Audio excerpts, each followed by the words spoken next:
চুল লম্বা হবে, পাকবে না এবং চুল পড়ার সমস্যাও দূর করবে।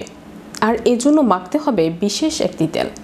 দোকান থেকে কেনার প্রয়োজন নেই, রান্নাঘরের মাত্র 2টি উপকরণ মেশালেই হবে। কী সেই উপকরণ? বিস্তারিত থাকছে ডেস্ক রিপোর্টে। চুল লম্বা হবে, পাকবে না এবং চুল পড়ার সমস্যাও দূর করবে। আর এর জন্য মাখতে হবে একটি বিশেষ তেল। দোকান থেকে কেনার প্রয়োজন নেই, রান্নাঘরের মাত্র 2টি উপকরণ মেশালেই হবে। কিন্তু কি সেই উপকরণ? অনেক নামি দামি ব্র্যান্ডের তেল মেখেও চুল তেমনভাবে বাড়ে না, চুল পাকার সমস্যাও দূর হয় না। এখন আবার নানা রকম ভেষজ তেল নিয়ে চর্চাও হচ্ছে। তবে কোনটি আপনার চুলের জন্য ভালো আর কোনটি নয় তা বোঝা খুবই মুশকিল। চুল পড়ার সমস্যা যদি বেড়ে যায় তাহলে একটি বিশেষ তেল দিয়ে চুলের পরিচর্যা করে দেখতেই পারেন। পেঁয়াজ আর মেথি দিয়ে বানানো তেল চুলের জন্য খুবই ভালো। পেঁয়াজে রয়েছে সালফার, যা চুলের কেরাটিন তৈরিতে সাহায্য করে। পেঁয়াজে প্রচুর পরিমাণে অ্যান্টিঅক্সিডেন্ট রয়েছে, যা মাথার ত্বকের জন্য খুব ভালো।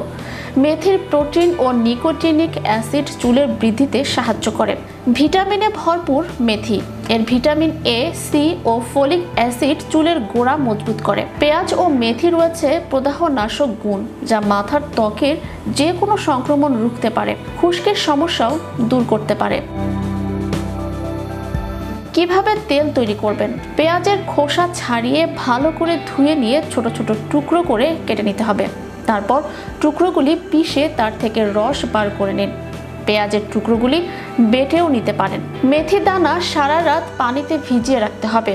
পরদিন সেগুলি বেটে নিয়ে মিহি মিশ্রণ তৈরি করে নিতে হবে। এরপর আপনার পছন্দ মতো নারকেল তেল বা অলিভ তেল আধা কাপের মতো নিয়ে তা 5 থেকে 10 মিনিট ফুটিয়ে নিতে হবে। এতে দিতে হবে মেথির দানা বাটা।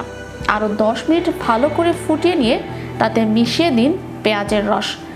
ঢাকা দিয়ে কম আঁচে আরও 5 মিনিট ফোটাতে হবে। এই তেল ঠান্ডা করে ছেঁকে নিয়ে কাচের শিশিতে ভরে রাখুন। একবার তৈরি করলে 2 সপ্তাহের মতো সেই তেল ব্যবহার করা যাবে। যেভাবে মাথায় ব্যবহার করবেন এই তেল, অল্প করে তেল নিয়ে চুলে ভালো করে মালিশ করতে হবে। 5 থেকে 10 মিনিট চুল ও মাথার ত্বকে মালিশ করুন। সকালে হালকা কোনো শ্যাম্পু দিয়ে চুল ধুয়ে নিতে হবে। সপ্তাহে অন্তত 2 থেকে 3 বার এই তেল ব্যবহার করলে চুলের বৃদ্ধি হবে এবং চুল কোমল, মসৃণ ও জেল্লাদারও হয়ে উঠবে। চ্যানেল ইউরোপ বিনোদন ডেস্ক।